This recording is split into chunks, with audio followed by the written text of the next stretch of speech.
नमस्कार, बहुत बहुत स्वागत है आपका हमारे चैनल पत्रकार अड्डा में। मैं हूं आपके साथ शुभम त्यागी। बंगाल में भारतीय जनता पार्टी की सरकार आने के बाद लगातार जो एक बात कही जा रही थी कि कानून व्यवस्था में सुधार आएगा, वहां पर जो लोग हैं वहां पर सुरक्षित फील करेंगे। लेकिन कल से जो खबर निकल कर आई, शुभेंदु अधिकारी के पीए को सरेआम गोली मार दी गई। अब सवाल यही उठता है कि जो अपनी सुरक्षा, अपनी कानून व्यवस्था का डंका पीटने वाली भाजपा की सरकार बनने से पहले ही एक शुभेंदु अधिकारी जो मुख्यमंत्री पद के प्रथम उम्मीदवार, उनके पीए को ऐसे मार देना, क्या आने वाली राजनीति बंगाल में देख रहे हैं? कुछ लोग हमारे साथ जुड़े, पूछते बात करते हैं क्या अपनी राय रखें। ऋषिकेश भाई, क्या कहेंगे कि बंगाल में तो चुनाव जीते लेकिन सरकार बनने से पहले शुभेंदु अधिकारी के पीए को मार देना, कैसे देख रहे हैं आगे की पूरी व्यवस्था को? पत्रकार महोदय, मैं तो ये सोच रहा हूँ, चुनाव जीतने के बाद, भाजपा चुनाव जीतने के बाद जब इनके साथ ये चीज हो रही है, अगर बीजेपी चुनाव हार गई होती फिर क्या होता, आप सोच भी नहीं सकते। आपने खुद कुछ दिन पहले देखा था कैसे टीएमसी के कार्यकर्ताओं के घर लाइव बॉम्ब मिल रहे थे। आज वही सारे बॉम्ब यूज हो रहे हैं। आरजी का रेप केस की पीड़िता जो कि जीत कर आई है बंगाल में, उनके घर के बाहर बम गोले बरसे हैं। 5 बीजेपी कार्यकर्ता घायल हो गए। इतने सारे सीआरपीएफ जवानों पर गोलियां चली है, पुलिस ऑफिसरों को मारा गया है। बीजेपी के कितने सारे कार्यकर्ताओं को मौत के घाट उतार दिया, यहाँ तक कि कांग्रेस के भी कार्यकर्ताओं को मौत के घाट उतार दिया। ये है भाजपा जीतने के बाद ये हाल।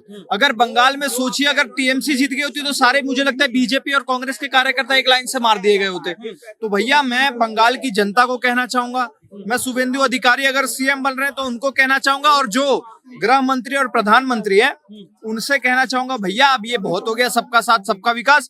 अब चाहिए भैया जिसका साथ उसका विकास, और हमें परिवर्तन नहीं चाहिए, हमें प्रतिशोध चाहिए। भैया, बंगाल को परिवर्तन की नहीं, प्रतिशोध की जरूरत है।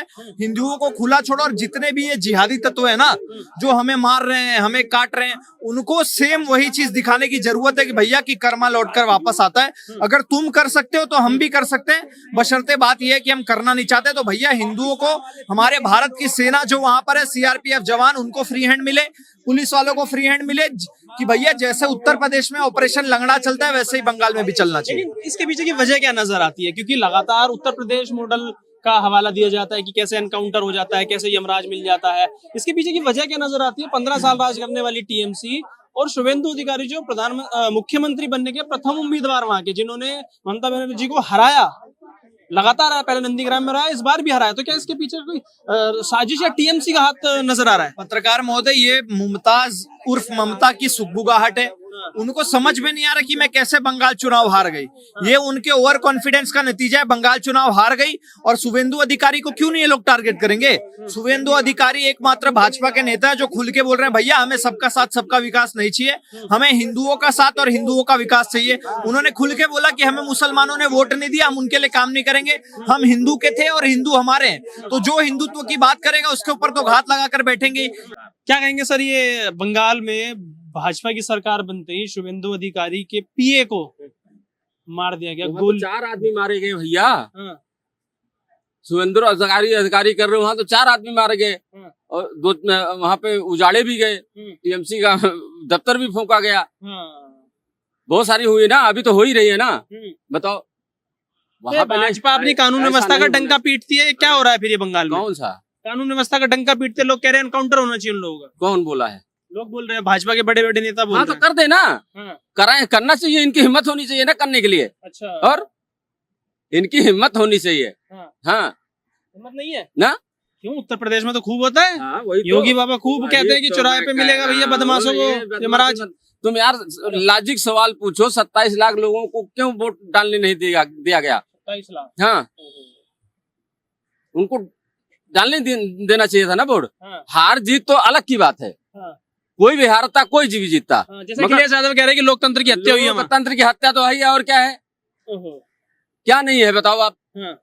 वो 27 लाख, अब तो ये तो पैटर्न बन गया ना, अब तो ये बहुत दूर तक पैटर्न जाएगा। अगर एक कांग्रेस के भी कार्यकर्ताओं को मारा गया। सुनो, ये भी बताओ कि कांग्रेस के कार्यकर्ताओं की भी जान गई है वहाँ पर। किसी की भी जान नहीं जानी चाहिए वहाँ पे। क्यों किसी की भी जान नहीं जानी चाहिए। टीएमसी के नेताओं के घर बम गोले क्यों मिलते हैं? वहाँ जय श्री राम का नारा लगा रहे हैं, हबड़ा पे खड़े हुए। अच्छा, बीजेपी वाले। अच्छा, नहीं चाहिए ना, दंगा नहीं होना चाहिए। तुम्हारी इनसे पूछो पहले, तुम्हारी जिम्मेदारी है। चिल्लाने से सच नहीं होता। ये पाकिस्तान है या भारत है? पाकिस्तान भारत पाकिस्तान है बोल रहा है। नहीं, पाकिस्तान है क्या? भाई, तू क्या बोल रहा है? सर ने भारत है। चुंडी पे तुम्हारी चुंडी शिखा रखी हुई है। शिखा रखी हुई है और उसके बावजूद हाँ, बोल तो रहे हैं कि जय बिल्कुल श्री राम के मैं- नारे लगा रहे हैं। हाँ। मतलब इतनी दिक्कत है जय श्री राम के मेरे नारों मेरे से। को कोई दिक्कत नहीं है। कांग्रेस ने मेरे जय को श्री कोई राम दिक्कत नहीं है। कांग्रेस ने राम का विरोध किया था। आज देखो तो कांग्रेस तुम किस गर्त में 240 आए, पहुंची है। तुम अयोध्या में चुनाव हार गए। चिल्लाने से नहीं होता। अयोध्या में नहीं हारे थे, फैजाबाद में हारे थे। अयोध्या वाली सीट अयोध्या जीत में गए चुनाव थे। हार गए। अयोध्या वाली तुम- सीट जीत गए थे। अरे चिल्लाने से झूठ सही नहीं हो जाता। या तो एक तरफ लो, दूसरी तरफ करो। पत्रकार महोदय सोचिए, भारत में रह के हम जय श्री राम बोल रहे हैं तो अपराध कर रहे हैं। 37 सीटें केरला में कांग्रेस जीती, पाकिस्तान के झंडे लहराए जा रहे हैं। पुलिस वालों के सामने जानबूझ के बुलेट से फट फट फट फट किया जा रहा है। ये है हमारा भारत।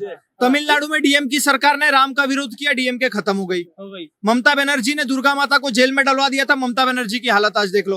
तो आप ये मत भूलिए कि भैया पार्टी का विरोध करिए। लोगों की बात करो। पेल दिए गए फेल दिए गए। और क्या ओए, ओए, ओए। भैया, बांग्लादेशी रोहिंग्याओं की हमारे भारत में कोई जगह नहीं है। 27 लाख या 27 करोड़ होते तो भी उनका जूते मार के भगा।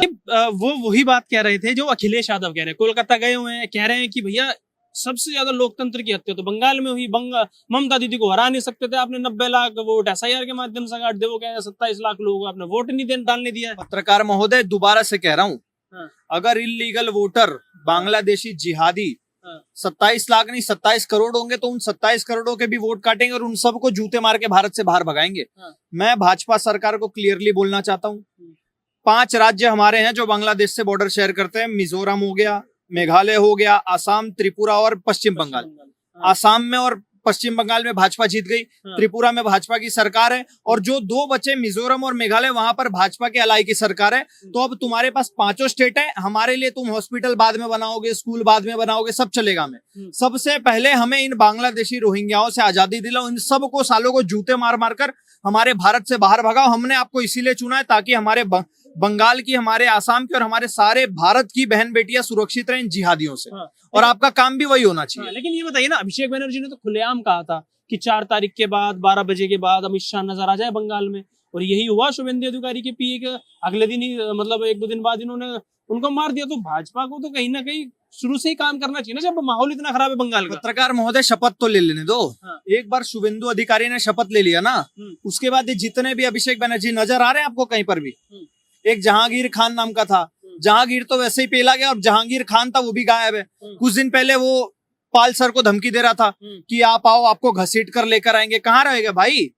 उनको तो 5 साल के लिए बंगाल में शिफ्ट कर दिया गया, तुम कहाँ चले गए? तो जितने भी बाबर, अकबर, औरंगजेब के प्यारे हैं ना, जहांगीर वहांगीर, सब पेले जाएंगे। आप बस थोड़ा सा सबर रखिए। अभी शपथ नहीं लिया तब ये हाल है इनका, बम गोले बरसा रहे। एक बार शपथ ले लेने दीजिए, उसके बाद शुभेंदु अधिकारी आपको दूसरे हेमंत बिश्व शर्मा और योगी आदित्यनाथ दिखते हुए नजर आएंगे। लेकिन मतलब जो इकोसिस्टम है लेफ्ट का, जो कांग्रेस का सोशल मीडिया विंग है, उन्होंने तो शुरू कर दिया है कि जय श्री राम के नारे ला के आपने दंगा करना चालू कर दिया। आप टीएमसी के दफ्तरों को तोड़ रहे हो, बुलडोजर चला रहे हो, आप गाड़ियों में जय श्री राम बोल रहे हो, झंडा लेके घूम रहे हो, हावड़ा ब्रिज पे आपने ऐसा माहौल खराब कर रहे हो। तो कह रहे हैं कम्युनल जो राजनीति है वो शुरू हो गई वहां की हिंदू मुस्लिम की। ममता बनर्जी ने वेस्ट बंगाल को वास्टेड बंगाल बना दिया था, मृतक बंगाल बना दिया था, सिटी ऑफ जॉय को सिटी ऑफ क्राई बना दिया था।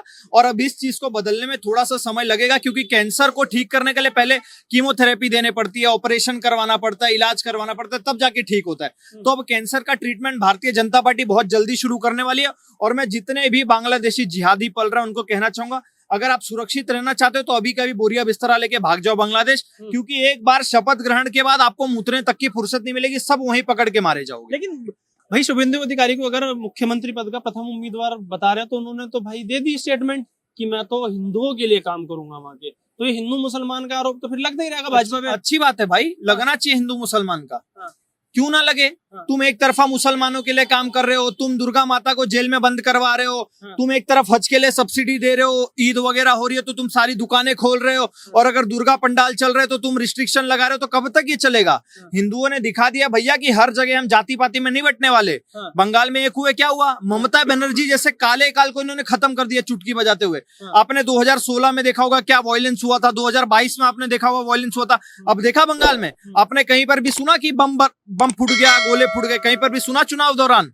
नहीं सुना ना। अब ये हो रहा है, अब इनकी छटपटाहट है। मैं फिर कहना चाहूंगा गृह मंत्री अमित शाह से और नरेंद्र मोदी से, भैया हमें बंगाल में परिवर्तन नहीं चाहिए, हमें बंगाल में प्रतिशोध चाहिए, और प्रतिशोध लेने की जिम्मेदारी आपकी है, क्योंकि बंगाल की जनता ने एकजुट होकर ममता बनर्जी के खौफ को साइड में रखते हुए, टीएमसी के गुंडागर्दी और आतंकवाद को साइड में रखते हुए अपनी जान पर हथेली पे लेके आपको वोट दिया है। अब आपकी जिम्मेदारी है बंगाल की जनता को, बीजेपी के उन कार्यकर्ताओं को जिन्होंने शहादत दी थी, आरएसएस के उन कार्यकर्ताओं को जिन्होंने शहादत दी थी, उन माताओं बहनों को जिन्होंने अपनी इज्जत लुटवा के आपको जितवाया, अब उनको न्याय दिलाने की जिम्मेदारी आपकी है। आखिरी सवाल, अमित शाह ने बोला था 4 तारीख को रिजल्ट आएंगे, अगले दिन से ही जो माफिया है, जो गुंडे है, जो बांग्लादेशी है, उनको उल्टा लटकाने का काम किया जाएगा। तो ये जो शुभेंदु अधिकारी के पीए को मारा गया है, और अमित शाह का जो स्टेटमेंट था, कब से कार्रवाई और कैसी कार्रवाई की उम्मीद कर रहे हैं? पत्रकार महोदय, मैंने वीडियो देखनी शुरू कर दी है। ये जो जितने भी जिहादी सुअर हैं, वो अपनी टोपियां, अपनी पतलूंगे छोड़ कर बांग्लादेश भाग रहे हैं।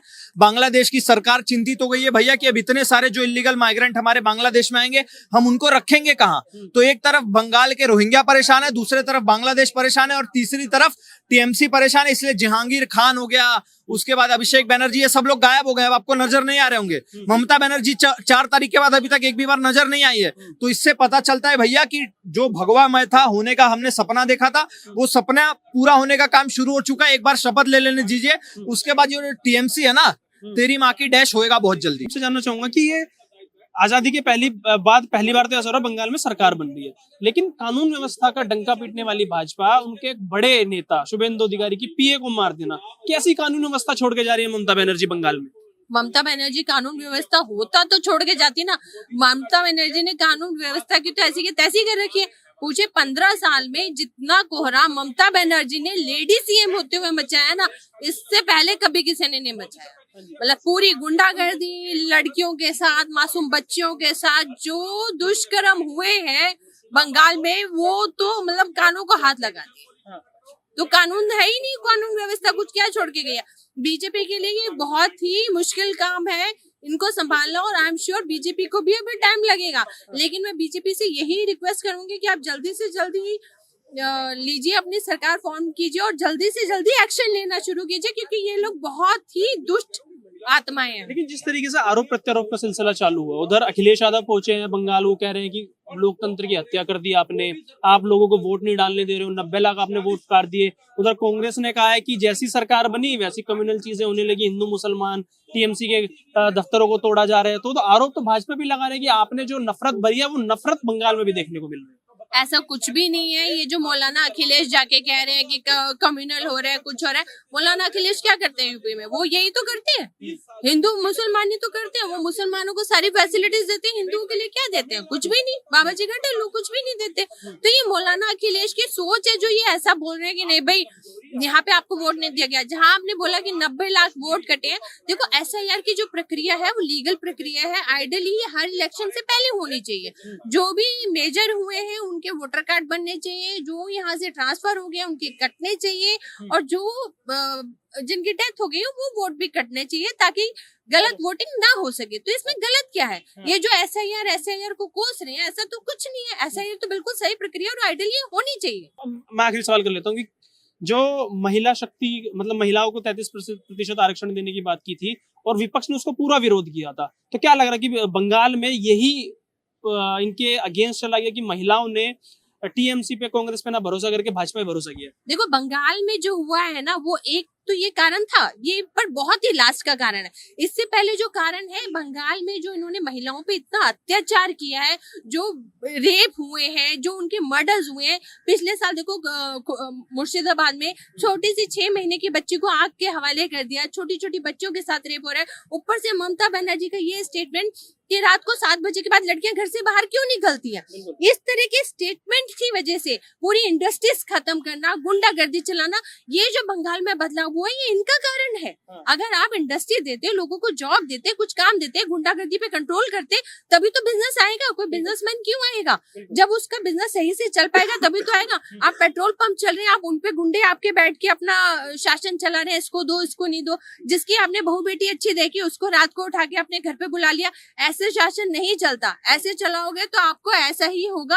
आज हिंदुओं ने मिलकर बंगाल में बदलाव किया जो बहुत ही सराहनीय काम है। ठीक है मैम। राहुल भाई, मैं आपसे जानूंगा, जैसे मैम ने बोला कि वहाँ कानून व्यवस्था अच्छी नहीं थी, माहौल ऐसा नहीं दिया टीएमसी ने कि वहां पर लोग सुरक्षित रहे, अच्छे से काम कर पाए, तो क्या भाजपा वो दे पाएगी? क्योंकि शुभेंदु अधिकारी के पीए को मार देना एक बहुत बड़ी स्टेटमेंट देता है। और कैसे देख रहे हैं कि एक भाजपा के बड़े नेता के पीए को टारगेट किया गया और उनको मार दिया गया? देखिए, यूपी की स्थिति भी इससे भी बदहाल थी। हाँ। यूपी के अंदर भी इतने गुंडे थे कि वो जब इलेक्शन होता था तब भी मारपीट करते थे, खून खराबा होता था, और जब चुनाव जीत करके योगी आदित्यनाथ ने अभी शपथ भी नहीं ली थी तब भी वहां पे बहुत गुंडाई हुई थी।